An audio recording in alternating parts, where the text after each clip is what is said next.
Hello बच्चों, मेरे सभी बच्चों का जो सीबीएसई बोर्ड क्लास 10th में है, निशा पीसीएम एक्सपर्ट चैनल में आप सभी बच्चों का एक बार फिर से स्वागत है।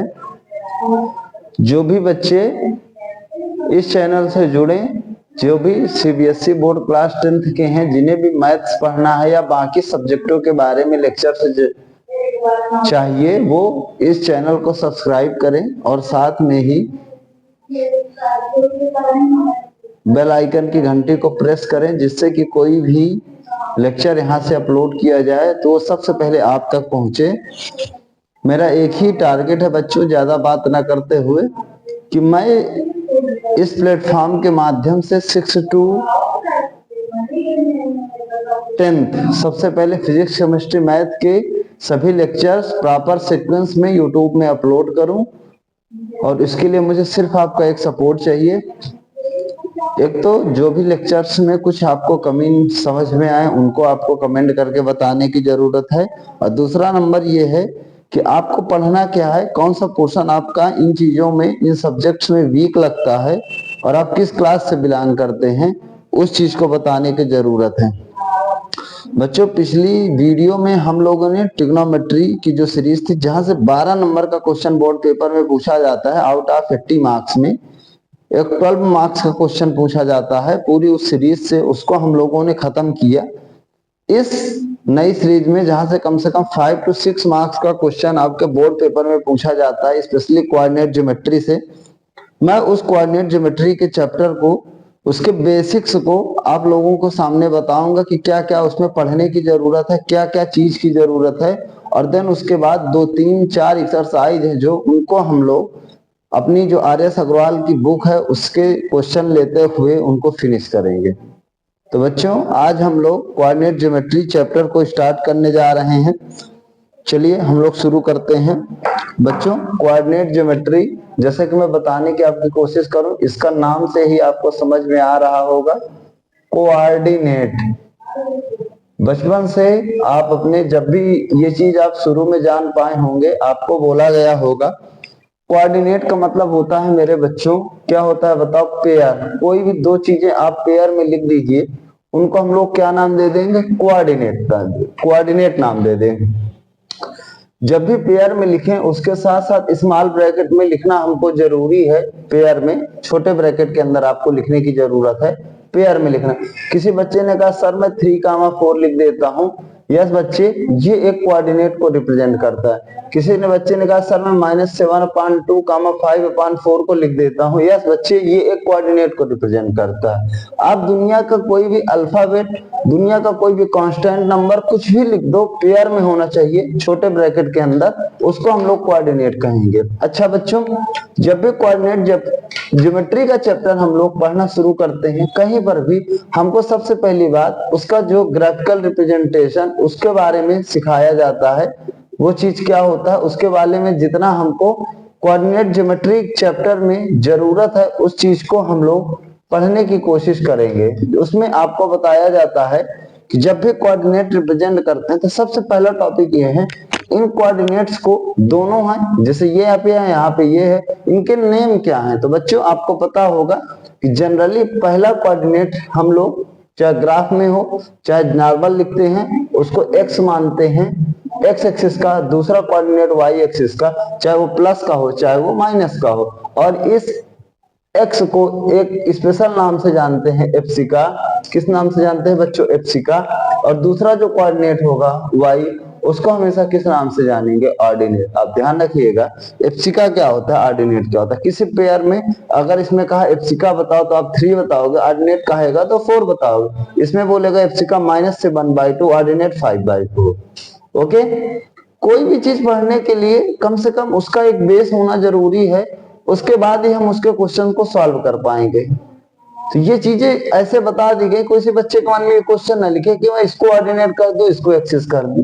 क्योंकि दुनिया में जो चीजें पढ़ाई जाती है उसका जो बेसिक होता है वो यूनिवर्सल होता है, और इस कॉन्सेप्ट को यूज करते हुए हम सारे क्वेश्चन को सॉल्व करेंगे। अगर आप अपने मन से कहोगे तो मे भी हो सकता है कि आपका क्वेश्चन रॉन्ग हो जाए। चलिए इसके बाद हम लोग कोऑर्डिनेट ज्योमेट्री को थोड़ा सा ग्राफिकल रिप्रेजेंटेशन में पढ़ेंगे कि क्या है, हम यहाँ जानना क्या चाहते हैं। तो मेरे प्यारे बच्चों, उसके लिए आपको पता है कि हम हमेशा दो एक्सिस खींचते हैं, जिसमें से ये जो हमारा नीचे हॉरिजॉन्टल लाइन होती है इसको हमेशा एक्स एक्सिस के नाम से जाना जाता है, और जो ये वर्टिकल लाइन है मेरे प्यारे बच्चों, इसको हमेशा बताओ किस नाम से जाना जाता है, वाई एक्सिस के नाम से जाना जाता है। उसमें से भी अब हम लोग इसको डिवाइड करें, जैसे कि ये जहां पे मिलती हैं दोनों एक्स एक्सिस और वाई एक्सिस, उस पर्टिकुलर पॉइंट का नाम यहाँ पे ओरिजिन के नाम से जाना जाता है। ओरिजिन का मतलब किसी चीज का जो स्टार्टिंग पॉइंट होता है। इसके अंदर कुछ भी डिस्कशन करना होगा तो हम लोग कहां से शुरू करेंगे, ओरिजिन से स्टार्ट करेंगे। इसके बाद भी बच्चे, जो ये ओरिजिन है इसके जो ये इधर का, जैसे मेरा राइट हैंड साइड का पार्ट है, इसको हमेशा मेरे प्यारे बच्चों पॉजिटिव एक्स एक्सिस के नाम से जाना जाता है। बताओ किस नाम से जाना जाता है, पॉजिटिव एक्स एक्सिस के नाम से। और इसका जो लेफ्ट हैंड साइड का पार्ट है, इसको मेरे बच्चों निगेटिव एक्स एक्सिस के नाम से जाना जाता है। और वैसे वर्टिकल पोजीशन में ऊपर का जो पार्ट होगा उसको पॉजिटिव वाई एक्सिस के नाम से जाना जाता है, इसको नेगेटिव वाई एक्सिस के नाम से जाना जाता है, नेगेटिव वाई एक्सिस। आप ध्यान से देख सकते हैं क्या होता है प्लस, क्या होता है माइनस, इस चीज को आप समझ सकते हैं। इसके बाद मेरे प्यारे बच्चों, यहाँ पे x और y का पार्ट है, यहाँ भी x y का पार्ट है। देखिए ये इधर x है इधर y, उससे ये पार्ट इंक्लूडेड है। यहाँ पे दोनों निगेटिव में ये पार्ट इंक्लूडेड है, यहाँ पे एक प्लस एक माइनस में इंक्लूडेड है। उस चीज को हम समझने की कोशिश करेंगे कि जैसे हम लोग पहले x लिखते हैं तो आप देख पा रहे होंगे कि इधर की तरफ अगर जाने की कोशिश करो x में भी प्लस है, ऊपर जाने की कोशिश करो y में भी प्लस है। तो ओवरऑल अगर यहाँ पे मैं साइन की बात करूं तो हमेशा प्लस का प्लस टाइप, मतलब साइन से हम लोग कोऑर्डिनेट जानने की कोशिश करेंगे कि जो हमारे ये कोऑर्डिनेट है वो कौन से पार्ट में लाई करते हैं। जैसे कि ये हमारा फर्स्ट के नाम से जाना जाता है, आपको मैंने ट्रिग्नोमेट्री में भी बताया था। इस चीज को हम लोग सेकंड कोऑर्डिनेट के नाम से जाना जाता है, इसको थर्ड के नाम से जाना जाता है, इसको हम लोगों के द्वारा फोर्थ कोऑर्डिनेट के नाम से जाना जाता है। तो हर चीज का मेरे प्यारे बच्चों एक प्रॉपर सीक्वेंस होता है और उस हिसाब से हम पढ़ने की कोशिश करते हैं। तो इस फर्स्ट कोऑर्डिनेट में अगर आपको रिप्रेजेंट नहीं करना, सिर्फ आपको देखकर बता देना है कि कौन कहां लाई करेगा। जैसे ये 3,4 है, दोनों में कोई साइन नहीं लगा तो प्लस का लगा, आपका सीधा आंसर होगा सर फर्स्ट कोऑर्डिनेट में होगा। अब कहां लाई करेगा उसके लिए फिर एक दूसरी स्टोरी बनेगी, दूसरा टॉपिक जानना पड़ेगा कि यहाँ पे वैल्यू रिप्रेजेंट करना पड़ेगा और 3,4 यहाँ पे हमको दिखाना पड़ेगा। दूसरी बात यहाँ देख पाओगे तो यहाँ से ओरिजिन से इधर x का पहले माइनस है, y का प्लस है, तो बताओ सेकंड कोऑर्डिनेट में आप पाओगे सर माइनस का प्लस टाइप के आएंगे। थर्ड कोऑर्डिनेट x भी माइनस है, y भी माइनस है, तो आपका आंसर होगा सर माइनस का माइनस होंगे। और फोर्थ कोऑर्डिनेट में मेरे प्यारे बच्चों x प्लस है, y माइनस है, तो बताओ क्या आएगा, प्लस का माइनस। आप देख सकते हैं कि हम लोग साइन को देखते हुए बिना रिप्रेजेंट किए सिर्फ साइन से जान पाएंगे कि जिसका जैसा साइन होगा उसका उसी प्रकार से कोऑर्डिनेट में रिप्रेजेंटेशन होगा। -7.2 5.4 है, पहले माइनस था फिर प्लस है, तो आप कहोगे सेकंड में जाएगा। अब सेकंड में कहां जाएगा उसके लिए हमें इसको यहाँ पे वैल्यू रिप्रेजेंट करना पड़ेगा, तब हम जान पाएंगे कि एग्जैक्ट में इस कोऑर्डिनेट की पोजीशन इस जगह पे लाई करेगी। आप लोग इस चीज को ध्यान से सुन सकते हैं, समझ सकते हैं। कोई भी कोऑर्डिनेट होता है, थोड़ा सा मैं रिप्रेजेंटेशन बताऊंगा बिकॉज यहाँ मुझको नीड है कि ग्राफिकल रिप्रेजेंटेशन की कोऑर्डिनेट ज्योमेट्री में क्या नीड है, कैसे ये इनको हेल्प करता है। तो मुझे प्रॉपर समझ में आ रहा है कि मैंने अपने बच्चों को इस बारे में बता पाया कि कौन प्लस होता है कौन माइनस होता है, क्यों प्लस होता है और क्यों माइनस होता है, कोऑर्डिनेट ज्योमेट्री होती क्या है, इसका मतलब क्या होता है और इसमें एप्सिका क्या होता है, ऑर्डिनेट क्या होता है। चलिए इसके बाद मेरे प्यारे बच्चों इसी पे मैं बताऊंगा, ज्यादा दूर कहीं नहीं लेके जाऊंगा आपको, इसी पर जो आपका साइन को इनको सबको रफ करते हुए थोड़ा सा, जिससे कि हमको खुला खुला स्पेस मिल पाए।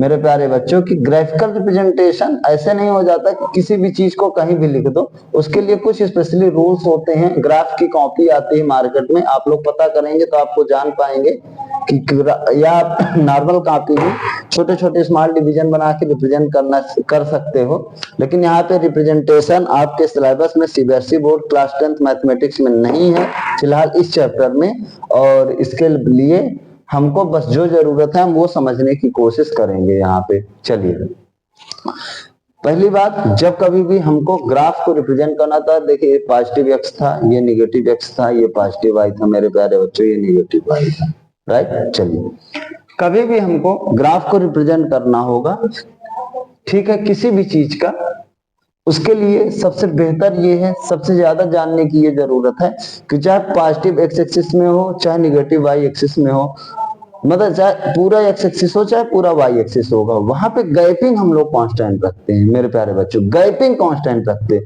किसी बच्चे के मन में होगा कि सर क्या जो एक्स में रखेंगे वो वाई में रखेंगे, ऐसा बिल्कुल भी नहीं है।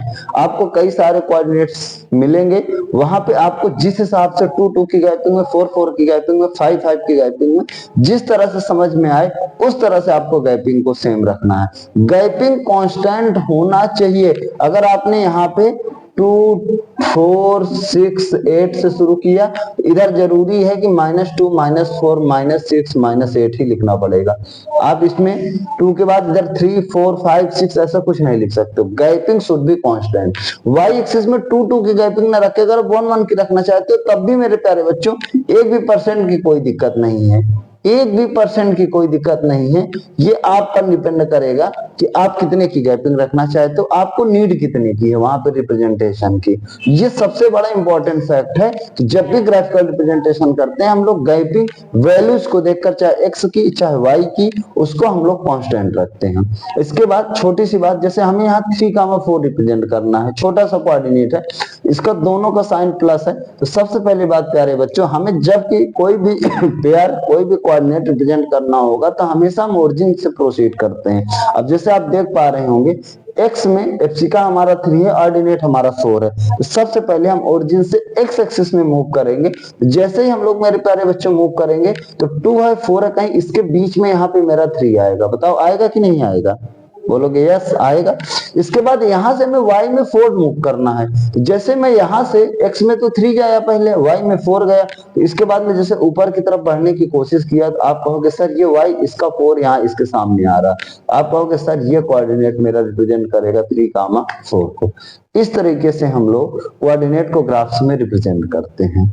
अच्छा, ये जो पॉइंट जहां पे एक्स एक्सिस और वाई एक्सिस दोनों मीट कर गई, अब बताओ इस जगह का क्या नाम है? इसका भी एक स्पेशल नाम है मेरे प्यारे बच्चों, इसका नाम हम लोग ओरिजिन कहते हैं। क्या कहते हैं? ओरिजिन। और चूंकि ये हमारा बिल्कुल से स्टार्टिंग पॉइंट होता है, इसलिए ओरिजिन के जो हमेशा कोऑर्डिनेट लिए जाते हैं, एक्स भी 0 होता है, वाई भी 0 होता है। स्टार्टिंग पॉइंट देखिए 0 से इधर -2 2 की गैपिंग बनी है, इधर से 0 की +2 2 की गैपिंग है, ऊपर +1 की गैपिंग है, नीचे -1 की गैपिंग है। तो आप देख सकते हैं कि किस प्रकार से हमको ओरिजिन का कभी भी कोऑर्डिनेट सी नीड पड़ेगी तो हम लोग कितना कंसीडर करेंगे? 0,0 कंसीडर करेंगे, राइट। ये चीज छोटा सा पॉइंट था जहां पे हम लोगों ने ग्राफिकल रिप्रेजेंटेशन की बात की कि किसी भी पॉइंट को, जैसे किसी बच्चे ने कहा कि सर मैं इसको रिप्रेजेंट करना चाहता हूँ, -7/2 अप्रॉक्सीमेट में 5/4, yes you can do it. अगर मैं इसको करूं तो आप करोगे कि सर -3,4 आएगा, सॉरी, अब 5/4 करोगे ये लगभग 1.2 के आसपास आएगा, आएगा कि नहीं आएगा? अगर आप करोगे तो आप जान पाओगे 1.2 के आसपास आएगा। तो इसका मतलब x में माइनस मूव करना है, x में माइनस इधर की तरफ है। अब बताइए -2 है -4 है, तो कहीं यहाँ पे होगा इसका सेंटर -3 नहीं होगा। और ये -3 अगर तुम इसको कहोगे मेरे बच्चे तो -3.5 -4 -3 के बीच में होगा। बताइए ये जो वैल्यू यहाँ कहीं पे -3.5 लाई करेगी कि नहीं लाई करेगी? बोलोगे यस लाई करेगी। इसके बाद y में प्लस का 1.2 है तो हमें ऊपर जाना पड़ेगा। अब बताओ 1.2 है तो 1 और 2 के बीच आएगा, तो 1.2 हमारा यहाँ पे बताओ कहीं बीच में 1.5 जाएगा कि नहीं जाएगा?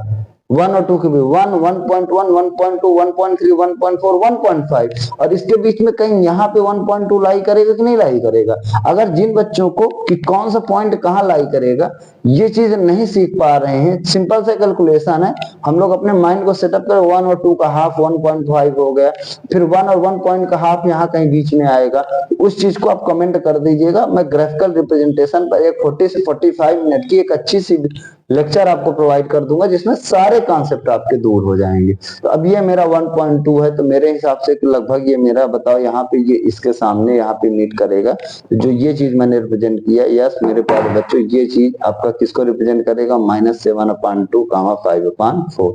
अब देखिए प्लस प्लस था तो फर्स्ट में हो गया, अब फर्स्ट में कहाँ है तो उसकी पोजीशन ये है, माइनस प्लस हो गया तो सेकंड में हो गया, अब सेकंड में कहाँ पे लाई करेगा तो उसकी पोजीशन एग्जैक्ट ये है। ठीक है, कोई प्रॉब्लम नहीं होना चाहिए। तो डायरेक्ट कोऑर्डिनेट दिए होंगे, प्लस माइनस का साइन देकर हम लोग बता देंगे कि एक्चुअल में वो कोऑर्डिनेट कहां पर लाई करेगा। अगर ये जरूरत है कि एग्जैक्ट में कहां लाई करेगा तो उसके लिए हमें वैल्यू को रिप्रेजेंट करना पड़ेगा और देन उसको ग्राफ में रिप्रेजेंट करना पड़ेगा मेरे प्यारे बच्चों। अच्छा, इसके बाद जो वेरी इंपॉर्टेंट फैक्ट है जो मुझे आपको बताना है, जिसकी मुझे जरूरत है, जैसे किसी ने कहा कि सर मैं कोई कोऑर्डिनेट बिल्कुल एग्जैक्ट इसी को मानना चाहता हूं। Yes, you can do it. आपने सिर्फ एक्स डायरेक्शन में मूव किया बच्चों, सिर्फ एक्स डायरेक्शन में मूव किया। जब एक्स डायरेक्शन में मूव किया, अब वाई में जाना ही नहीं चाहते हो, तो अब बताओ अगर वाई में नहीं जाना चाहते हो तो इसका मतलब वाई की जो वैल्यू कितना है, 0 है। आप कहोगे कि अगर कोई इसके कोऑर्डिनेट जानना चाहता है तो आप बताओगे answer yes this can be 6,0। पहले एक्स में लिखते हैं फिर वाई लिखते हैं, तो अब तो एक्स में 6 गए लेकिन वाई में नहीं गए तो उसको हम 0 मानेंगे। किसी बच्चे ने कहा कि सर मैं इसका बताना चाहता हूं, इसका भी आप लिख सकते हो। आपने इसमें सिर्फ डायरेक्ट वाई में मूव किया, एक्स में गए ही नहीं। जब वाई में डायरेक्ट मूव किया तो एक्स को 0 मानोगे और वाई को क्या मानो, 3 मानोगे। अब ध्यान से समझ लीजिएगा जो मैं बताने की कोशिश करता हूं। आपको ओरिजिन से चलना है, जिस तरह की जरूरत है उस तरह से चलना है। किसी ने कहा सर मैं इसका लिखना चाहता हूं, तो आप एक्स में जाओगे पहले, तो एक्स में -6 गए लेकिन वाई में तो गए ही नहीं, तो बताओ इसका कोऑर्डिनेट कितना आ जाएगा, -6,0।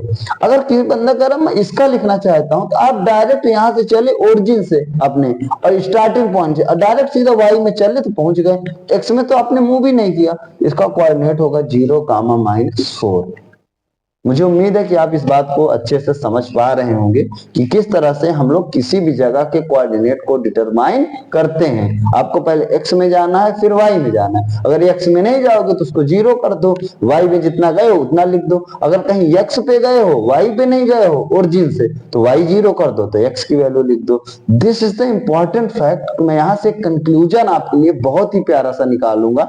मेरे प्यारे बच्चों, जब कभी भी आप सिर्फ एक्स एक्सिस में मूव करोगे, ध्यान से सुन लीजिएगा, जब कभी भी आप सिर्फ एक्स एक्सिस में मूव करोगे मेरे प्यारे बच्चों तो 100% for only x axis, for only x axis. ध्यान से सुन लीजिएगा, ये लाइन आपको याद करना पड़ेगा। फॉर ओनली एक्स एक्सिस, कभी भी सिर्फ एक्सिस की बात, 100% आपको आंख बंद करके वाई क्या मिलेगा, 0 मिलेगा। देखने में तो लग रहा है सर हमको तो दिखाई दे रहा है, बिल्कुल यस, एक्स में जाएंगे तो वाई की तो वैल्यू 0 ही होगी। बट ये चीज जब अभी क्वेश्चन में आएगी तब आपको ये बात नहीं समझ में आएगी। मैं फिर बता रहा हूं, ये मेरा 10 साल का एक्सपीरियंस बोल रहा है। और उस समय जो कोऑर्डिनेट होंगे क्या होंगे मेरे प्यारे बच्चे, जनरल कोऑर्डिनेट होंगे एक्स एक्सिस के। बताओ क्या होंगे, तो जनरल हमारा एक्स कामा वाई होता है।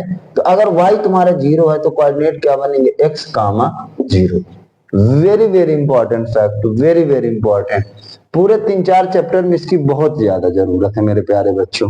बिल्कुल इसी तरह से सेम पैटर्न पर जो मैंने अब तक आपको समझाया कि आपने कहा सर अब ये एक्स एक्सिस की तो बात हो गई लेकिन अभी हमको वाई एक्सिस के बारे में समझने की जरूरत है। यस, अगर आप ओनली वाई एक्सिस की बात करोगे, किसकी बात करोगे, फॉर ओनली वाई एक्सिस की, तो वहां पे बताओ क्या होता है, एक्स हमारा क्या मिल रहा है, बार बार 0 मिल रहा है। क्योंकि हम वाई एक्सिस में हमें एक्स मिलेगा ही नहीं। उस समय जो हमारे जनरल हम कभी भी कोऑर्डिनेट लिखेंगे, बताओ आपका आंसर क्या होगा, सर हम लिखेंगे 0 comma Y. Very very important बच्चों, वेरी वेरी इंपॉर्टेंट, ध्यान से सुन लीजिएगा। For X axis and for Y axis, जब आप सिर्फ एक्स एक्सिस में मूव करोगे तो वाई 0 होगा, कोऑर्डिनेट एक्स कामा 0 होंगे। और वाई एक्सिस में मूव करोगे तो कोऑर्डिनेट हमारा एक्स 0 होगा तो कोऑर्डिनेट 0 कामा वाई होंगे। आप देख सकते हैं इस चीज का हम लोगों ने कितना बेहतरीन तरीके से कोऑर्डिनेट ज्योमेट्री का जो बेसिक था उसके बारे में जाना, और एक्सिस क्या होती है, एक्स क्या होता है, वाई क्या होता है, प्लस क्या होता है, माइनस क्या होता है, और साइन देकर हम डिटरमाइन कर पाएंगे कि कौन सा कोऑर्डिनेट किस एक्सिस में लाई करेगा। किसी से कोई बंदा अगर आपसे पूछता है कि बेटा -2, 0 कहाँ लाई करेगा, इसकी लाई कहाँ होगा, तो वाई तो 0 है, एक्स निगेटिव है, तो आपका आंसर होगा सर मेरा निगेटिव एक्स एक्सिस पे लाई करेगा, आपका ये आंसर होगा। कोई कहता है कि 0, 4 कहाँ लाई करेगा, तो एक्स तो 0 है, सिर्फ वाई है, तो आपका आंसर होगा कि लाई करेगा पॉजिटिव में वाई एक्सिस में। उम्मीद है कि आप समझ पाएंगे इस चीज को बहुत बेहतरीन तरीके से, राइट। इसके बाद मेरे प्यारे बच्चों, जो कोऑर्डिनेट ज्योमेट्री का ये बेस था उसको मैंने बताया। अभी यहां से मेरे क्वेश्चन नहीं स्टार्ट हुए कि मैंने 10th class CBSE board mathematics की चीजें बता दी, नो। अभी मुझको बहुत सारी चीजें आपको बताना है और उसके बाद अपने चैप्टर्स को कराना है। यही मेरे अंदर पढ़ाने की अपनी खुद की एक मैजिक समझिए या आर्ट समझिए, जिससे कि मैं पहले सारी चीजें वो जो बेसिक यहाँ पे जरूरत है उनको अपने बच्चों को बता देता हूँ और देन उसके बाद क्वेश्चन कराता हूँ। उसके बाद बच्चों जब क्वेश्चन करते हैं तो मुझे उम्मीद नहीं रहती कि कोई भी बच्चा किसी भी क्वेश्चन में रुक जाए, हर क्वेश्चन को वो अपने तरीके से कर पाता है। अच्छा, इसके बाद मेरे प्यारे बच्चों, अब मैं आपको बेहतरीन तरीके से जो इस चैप्टर में आपको जरूरत है समझने की, जानने की, वो मैं बेहतरीन तरीके से कुछ क्वाड्रिलेटरल्स के बारे में जानेंगे। We know about quadrilateral. Yes, आपका ये पुराना फिर से रिकॉल हो रहा है। We know about quadrilateral. मैंने बताया कि मुझे यहाँ पे हर बच्चे को लेकर चलना है। कोई बच्चा अगर बहुत कमजोर है तो उसको भी पढ़ाना है, कोई बच्चा मैथ्स बहुत अच्छी है तो उसको भी पढ़ाना है। लेकिन मैं ये बात कहूंगा कि जो भी बच्चा इस चीज के बारे में देखेगा, वीडियो पढ़ेगा, उसको कुछ ना कुछ सीखने को जरूर मिलेगा, और जो कमजोर बच्चा उसको तो बहुत कुछ सीखने को मिलेगा। चलिए, क्वाड्रिलेटरल के बारे में बोलेंगे, आप क्या जानने की जरूरत है, तो मैं वही जानूंगा जो आप पिछले दिनों पढ़ के आए हैं। जैसे कि आपने पढ़ा होगा, जितने मुझे जरूरत है, रेक्टेंगल के बारे में आप लोगों ने पढ़ा होगा लोअर क्लासेस में, स्क्वायर के बारे में आप लोगों ने पढ़ा होगा। तो पहले मैं इन दोनों चीजों के बारे में पढ़ूंगा, इसके बाद इनकी पढ़ने के मतलब इनके बारे में हम लोग डीप में जानेंगे, और इसके बाद हम लोग इसी के बगल में मेरे प्यारे बच्चों पैरेललोग्राम के बारे में जानने की कोशिश करेंगे। और किसके बारे में जानने की कोशिश करेंगे? स्क्वायर के बारे में जानने को। चारों की मुझे बहुत जरूरत है, इनके बारे में हम लोग डीप में जानेंगे। पहली बात, क्वाड्रिलेटरल आप लोगों ने लोअर क्लासेस से पढ़ते चले आए होंगे कि कोई भी फोर साइड से इनक्लोज्ड फिगर, एक ऐसा इनक्लोज्ड फिगर होना चाहिए जिसमें 4 साइड आप कैलकुलेट कर पाओगे। दुनिया का किसी भी टाइप का फिगर हो उसे हम लोग किस नाम से जानते हैं? क्वाड्रिलेटरल। कैसा भी हो सकता है, 4 साइड से बना होना चाहिए, 4 साइड से इनक्लोज फिगर होना चाहिए। बताओ उसे हम लोग किस नाम से जानेंगे? क्वाड्रिलेटरल से जानेंगे। अब हम लोग इस क्वाड्रिलेटरल में अगर अलग अलग प्रकार की क्वालिटीज, प्रॉपर्टीज को अप्लाई करेंगे तो इनके डिफरेंट नाम मिलेंगे। जैसे सबसे first of all I will tell you about the parallelogram. I will tell you about the parallelogram. This is your first quadrilateral parallelogram होगा। मेरे प्यारे बच्चों, पैरेललोग्राम में जो 4 साइड्स हैं उनको आपको इस प्रकार से रखना है कि आमने सामने की जो साइड्स होंगी, आमने सामने मीन्स अपोजिट साइड्स जो होंगी, वो उनकी लेंथ आपस में इक्वल हो और पैरेलल हो। मेरी बात फिर ध्यान से सुनिएगा, पैरेललोग्राम उस क्वाड्रिलेटरल को कहते हैं जिस क्वाड्रिलेटरल की अपोजिट साइड्स इक्वल और पैरेलल होती हैं, उस क्वाड्रिलेटरल को पैरेललोग्राम के नाम से जाना जाता है। यही बात हम लोग लिखेंगे यहां कि opposite sides are equal and parallel. अगर अपोजिट साइड किसी भी क्वाड्रिलेटरल की इक्वल और पैरेलल है तो उसे पैरेललोग्राम कहते हैं। बच्चों को लग रहा होगा कि we know that about, but अभी देखिएगा जब चारों के बारे में डिफरेंस पूछो तो उनका मुंह फैल जाता है। ये मेरा खुद का एक्सपीरियंस है। ये साइड्स पैरेलल दिखा रहा, इनको पैरेलल दिखा रहा, और ये आपस में इक्वल है आमने सामने। इट मीन ABCD के इक्वल दिखा रहा हूं और AD हम BC के इक्वल दिखा रहे हैं और यही आपस में पैरेलल भी। इसके साथ ही पैरेललोग्राम में डायगोनल की लेंथ कभी भी इक्वल नहीं होती। डायगोनल आपको पता होगा कि अपोजिट वर्टिसेस को मिला देने पर जो स्ट्रेट लाइन बनती है उसे डायगोनल कहते हैं। डायगोनल कभी भी पैरेललोग्राम में इक्वल नहीं होते हैं। It means diagonals are not equal. Diagonals are not equal. Diagonal कभी भी इक्वल नहीं होते पैरेललोग्राम में, ध्यान से सुन लीजिएगा। AC is equal to not is equal to BD। ये जो डायगोनल्स होंगे वो आपस में कभी भी इक्वल नहीं होंगे, देखने पे भी लग रहा होगा। बट वेरी इंपॉर्टेंट प्रॉपर्टी कि जो पैरेललोग्राम के डायगोनल होते हैं मेरे प्यारे बच्चों, वो एक दूसरे को बाइसेक्ट करते हैं।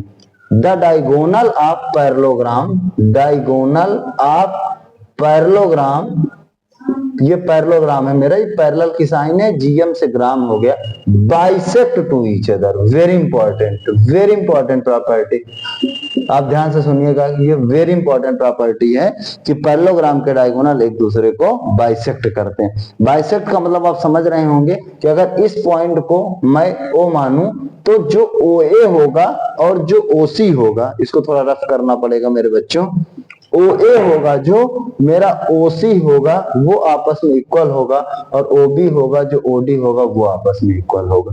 दोनों जो AC होगा हाफ हाफ होगा, BD होगा वो हाफ हाफ होगा।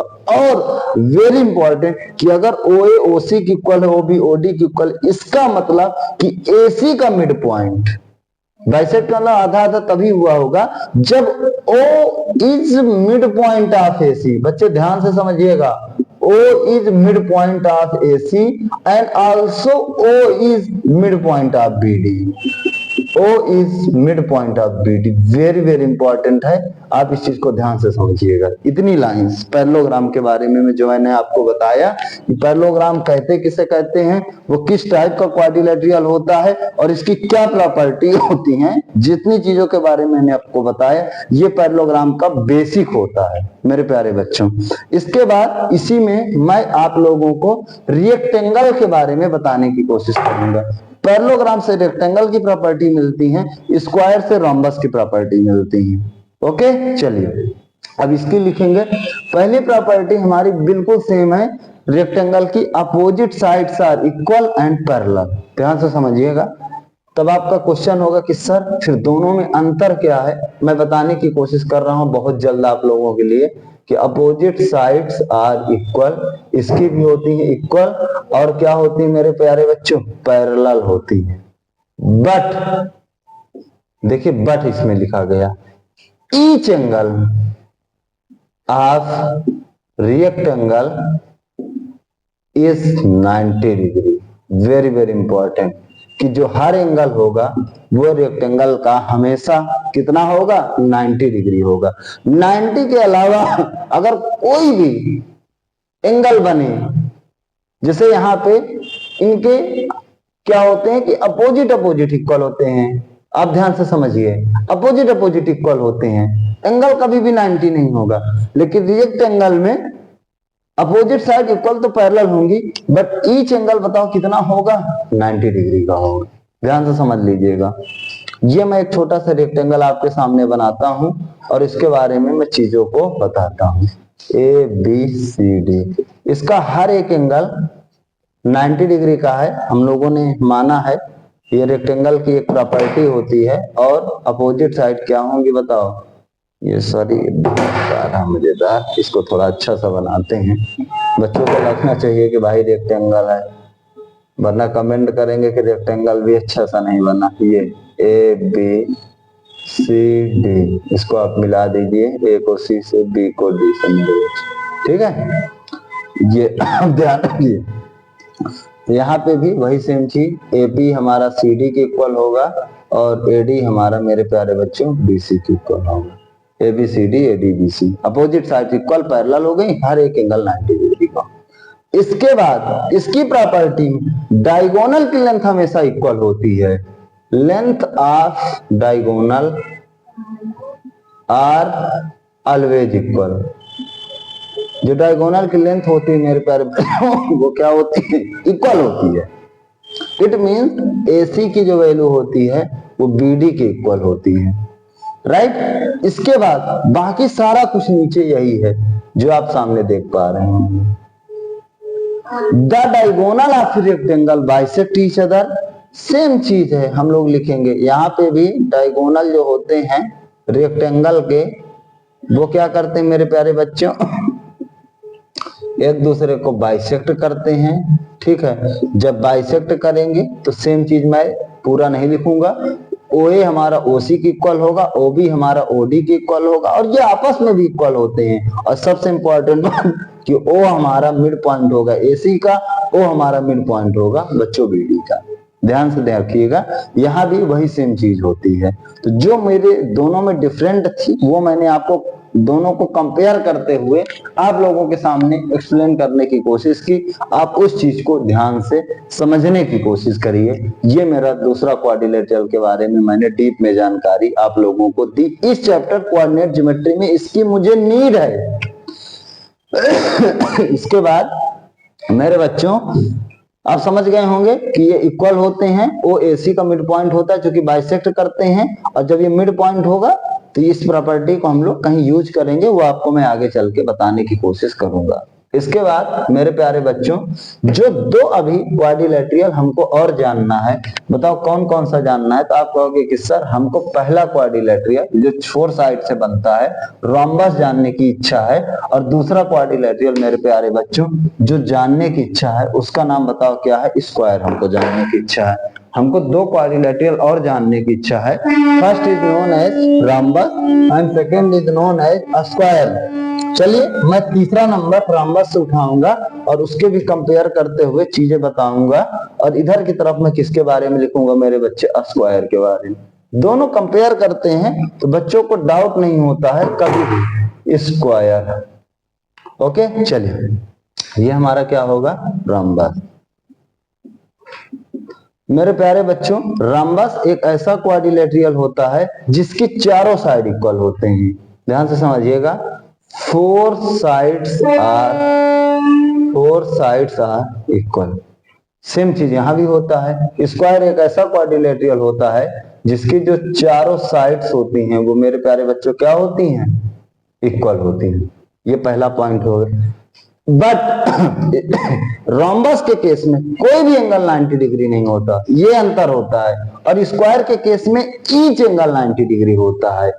Each angle of square is 90 degree. यही रीजन है कि 90 ना होने की वजह से इधर डायगोनल की लेंथ हमेशा अनइक्वल आती है और इधर डायगोनल की लेंथ हमेशा इक्वल आती है। अब इस चीज को जब डायग्राम बनाते होंगे तो समझ में ये बात आपको आती होगी। तो मैं ये बताने की कोशिश कर रहा हूं कि इधर किस तरह लेंथ ऑफ डायगोनल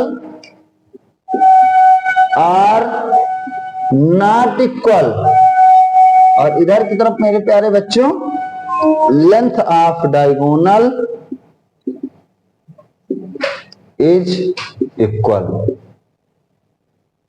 राइट, बिल्कुल आप समझ सकते हैं इस चीज को। बाकी सेम प्रॉपर्टी है दोनों की, क्या है आप लोगों को कहना होगा। तो वही जो सेम चीज कि डायगोनल इसके भी, स्क्वायर के भी और रोम्बस के भी है। डायगोनल आप, जैसे मैं रोम्बस पहले लिख रहा हूं, बाइसेक्ट करते हैं सेम चीज टू ईच अदर, वो भी at 90 degree. Very very important, rhombus के डायगोनल एक दूसरे को 90 पर काटते हैं मेरे प्यारे बच्चे। स्क्वायर और पैरेललोग्राम में इस तरह का केस नहीं था। स्क्वायर के भी जो डायगोनल हैं वो बाइसेक्ट करते हैं 90 डिग्री पर। Squares of diagonal bisect to each other at 90 degree. ठीक है, इसके भी डायगोनल 90 पर बाइसेक्ट करते हैं, स्क्वायर के भी डायगोनल एक दूसरे को 90 पर बाइसेक्ट करते हैं। छोटा सा मैं डायग्राम बनाने की कोशिश करूं अगर आप लोगों के सामने कि आप उस चीज को अच्छे से समझ पाए। ये मेरा रोम्बस है ABCD, और इसी के बगल में कंपेयर करने के लिए मैं एक बहुत ही प्यारा सा आप लोगों के लिए स्क्वायर बना देता हूं। इसको मैं स्क्वायर नाम दे देता हूं इसको भी वही नाम दूंगा ABCD।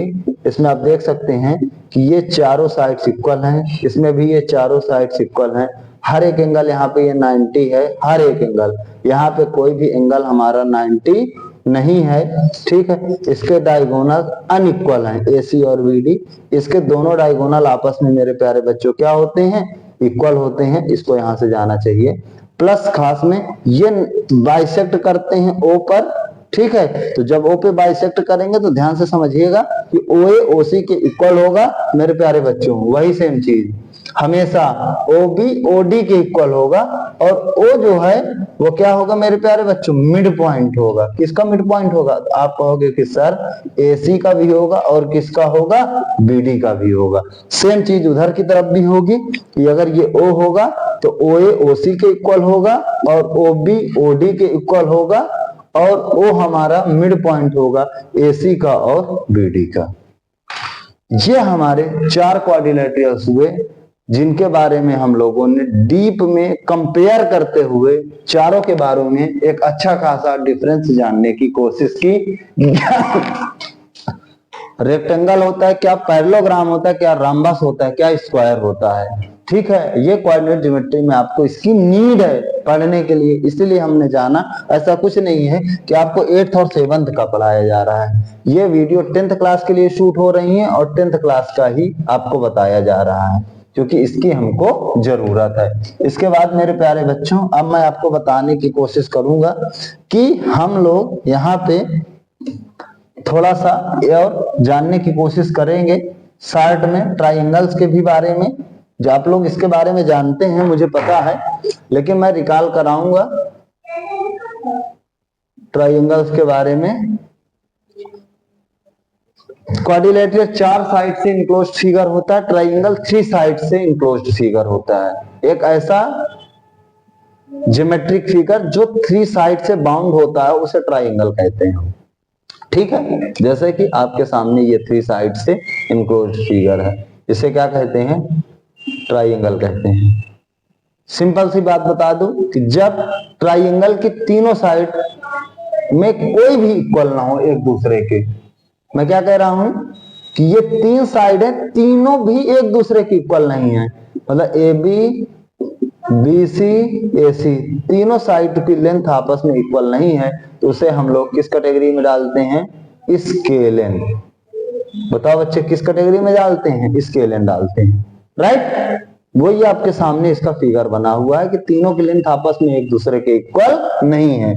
लेकिन यदि कोई एक ऐसा ट्राइंगल जिसकी 2 साइड्स की लेंथ आपस में इक्वल होती है, 2 साइड्स कोई भी आप ले लीजिए, जैसे आपने कहा सर मैं इसको लेना चाहता हूं, बट 2 लेना है, उस ट्राइंगल को हम लोग मैथ्स में आइसोसेलेस के नाम से जानते हैं।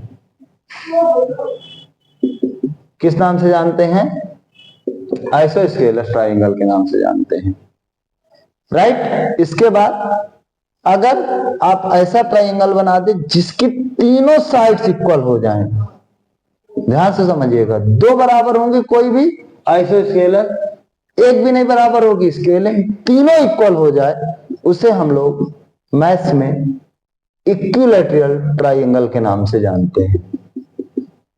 किस नाम से जानते हैं मेरे प्यारे बच्चे, इक्विलैटरल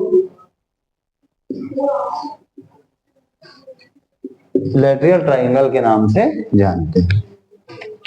इसके बाद ट्राइंगल की सीरीज में अभी मुझको राइट एंगल ट्राइंगल के बारे में मैं पिछले दिनों बता चुका हूं, लेकिन यहाँ पे मुझको जरूरत है, किस तरह से जरूरत है वो भी मैं बताने की आपको कोशिश करूंगा।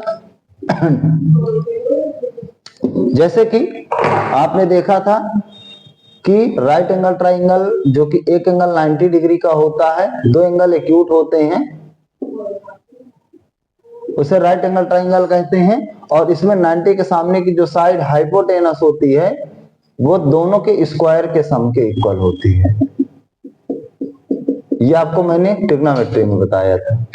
मुझे इसका रिवर्स चाहिए मेरे प्यारे बच्चों। कैसे रिवर्स चाहिए, जैसे आपको उसने रेक्टेंगल कहेगा कि प्रूव करो, देखिए इसका यूज कैसे आएगा वो मैं आपको बता रहा हूं। पेपर वाला जो आपसे पूछेगा कि मेरे बच्चे इसको क्या प्रूव करना है, रेक्टेंगल, एबीसीडी को रेक्टेंगल आपको प्रूव करना है। तो बच्चों एबीसीडी को रेक्टेंगल दिखाने के लिए अभी मैंने बताया कि आमने सामने की साइड आपको इक्वल दिखाना होगा, आमने सामने की साइड आपको इक्वल दिखाना होगा, एबी को सीडी के इक्वल दिखाना होगा। वो कैसे दिखाना है वो मैं बताऊंगा। एडी को बीसी के इक्वल दिखाना होगा, दिस दिस दिस दिस। अब अगर आमने सामने की बस दिखा दोगे तो ये पैरेललोग्राम भी हो सकता है, लेकिन हमें दिखाना क्या है, रेक्टेंगल दिखाना है। तो उसके लिए हमको एंगल 90 डिग्री दिखाना होगा। तो उसके लिए जरूरी है कि आपको डायगोनल को मिलाना पड़ेगा। देन आपको क्या फाइंड आउट करोगे, एसी। क्या फाइंड आउट करोगे, डायगोनल एसी। अब रेक्टेंगल होगा तो हर एक एंगल 90 डिग्री होगा। तो अगर ये एंगल 90 होगा, कन्वर्स पार्ट है कह रहा हूं मैं मान रहा हूं, लेट कर रहा कि अगर ये एंगल 90 डिग्री होगा तो एसी का स्क्वायर जो हमेशा इक्वल होगा एडी का स्क्वायर प्लस सीडी का स्क्वायर। ध्यान से समझ लीजिएगा, ये कन्वर्स है, इसका रिवर्स है कह रहा हूं। हाइपोटेनियस का स्क्वायर अगर ये इक्वल होगा एडी परपेंडिकुलर का स्क्वायर प्लस सीडी बेस का स्क्वायर, तभी ये एंगल हमारा 90 होगा। कौन सा, डी एंगल होगा। अगर ये इक्वल नहीं आया तो ये 90 नहीं होगा, तब ये कभी भी रेक्टेंगल प्रूव नहीं हो पाएगा। इस तरह से हमें क्वेश्चंस में इसकी जरूरत पड़ेगी, कन्वर्स पार्ट की। डायरेक्ट भी आपको प्रूव करने के लिए दे सकता है, किसको, राइट एंगल ट्राइंगल दिखाओ, या हो सकता है कि आपको उल्टा इसकी जरूरत पड़े। तो मैंने उल्टे की जरूरत है, इसलिए मैंने उल्टा आपके सामने एक्सप्लेन किया। और बच्चों इनमें से यदि कहीं भी आपको ये नहीं पता, तो यहां तो दिख रहा है कि 90 के सामने एसी हाइपोटेनस है, तो आपको तीनों साइड्स को कंसीडर करना है। आपको कोई भी ट्राइंगल होगा कहीं भी बनेगा, उसकी 3 साइड्स आएंगे। कितनी साइड्स आएंगी, 3 साइड्स आएंगे। तीनों की वैल्यू आपको बिल्कुल पता रहेंगी, ए बी, बी सी और ए सी। एग्जाम्पल के लिए मैंने माना 3 सेंटीमीटर, 4 सेंटीमीटर, 5 सेंटीमीटर। अगर ये राइट एंगल ट्राइंगल की साइड है तो जो सबसे बड़ी वाली होगी उसका जो स्क्वायर होगा वो 2 छोटी वाली साइड के स्क्वायर के सम के हमेशा इक्वल आएगा। यही चीज हम लोग यहाँ दिखाने की कोशिश कर रहे हैं। और उस केस में जो सबसे बड़ी साइड होगी उसके सामने का जो एंगल होगा मेरे प्यारे बच्चों, वो 90 डिग्री होता है। क्योंकि हाइपोटेनस 90 डिग्री के सामने की साइड होती है और उससे बड़ी साइड राइट एंगल ट्राइंगल में कोई होती नहीं। अब इस चीज को ध्यान से समझ लीजिएगा। तो यहाँ पे इक्वल हो रहा है 25 equal to 9 plus 16 is equal to 25, दोनों सेम है। इसलिए AC के सामने बच्चों ये जो B होगा वो आपका 90 डिग्री होगा। तो अगर आप इसका एग्जैक्ट फिगर बनाओगे तो आपको कुछ ऐसे मिलने वाला है, ये B 90 डिग्री है, ये A है, ये B है, और आपका ये C है, और ये हाइपोटेनियस है जिसकी वैल्यू 5 होगी, ये 3 होगी, ये 4 होगी। आप किस तरह से ध्यान से देख सकते हैं कि आपको यहाँ पे इन चीजों को किस तरह से अप्लाई करना है, ये चीज के बारे में मैं आपको समझाने की कोशिश कर रहा हूं। तो आपने देखा अभी कि हम लोगों ने कोऑर्डिनेट ज्योमेट्री चैप्टर में ट्राइंगल के बारे में जाना, पाइथागोरस थ्योरम का रिवर्स जाना और उसका कैसे यूज होगा यहाँ पे, उसके बारे में हमने जाना। और इसके बाद हम लोगों ने स्क्वायर, रोम्बस, रेक्टेंगल, पैरेललोग्राम चारों के बारे में जाना और कोऑर्डिनेट ज्योमेट्री का बेसिक जाना। इतनी चीजों के बारे में हमने जाना। और वीडियो काफी लंबी खींच रही है, इस वजह से मुझे इस वीडियो में यही रुकना पड़ेगा। और नेक्स्ट वीडियो में हम लोग अपने जो चैप्टर को है उसको हम लोग बिल्कुल से स्टार्ट कर देंगे। कि जो हमारा चैप्टर है, बच्चों को काफी एक्साइटेशन होगा कि आप चैप्टर बताइए। तो चैप्टर जो हमारा होगा नेक्स्ट, जो इससे रिलेट करेगा, जहां से आपसे पेपर में क्वेश्चन पूछे जाएंगे, डिस्टेंस फार्मूला, वो ऑटोमेटिक फिनिश हो जाएगा। इस चीज को मैं आप लोगों के सामने कह रहा हूं। यदि जो पहली वीडियो में बताई हुई चीजें हैं उनको आप अच्छी प्रकार से अपने माइंड में बिठा लेते हैं, और बच्चों खासकर आपको वीडियो स्किप करके नहीं देखना, वीडियो को लाइन बाय लाइन एक सीक्वेंस में देखना है, तभी आप चीजों को बहुत ही अच्छे से समझ पाएंगे। और एक बार समझ जाएंगे तो मुझे नहीं लगता है कि दुनिया में कोई ताकत है जो आपको इन चीजों को भुला पाए। आर्यस अग्रवाल की बुक लेना है और उसकी आपको सीरीज में, जैसे मैं सॉल्व करा रहा हूं क्वेश्चन, वैसे ही आपको सॉल्व करना है। 100% मैथ में आपको 80 में 80 नंबर मार्क्स मैं दिलाने की गारंटी लेता हूं। इसी के साथ मैं अपनी इस वीडियो को यहीं पे खत्म करता हूं और इसके बाद हम लोग नेक्स्ट वीडियो में मिलते हैं। बहुत बहुत आप लोगों को थैंक यू।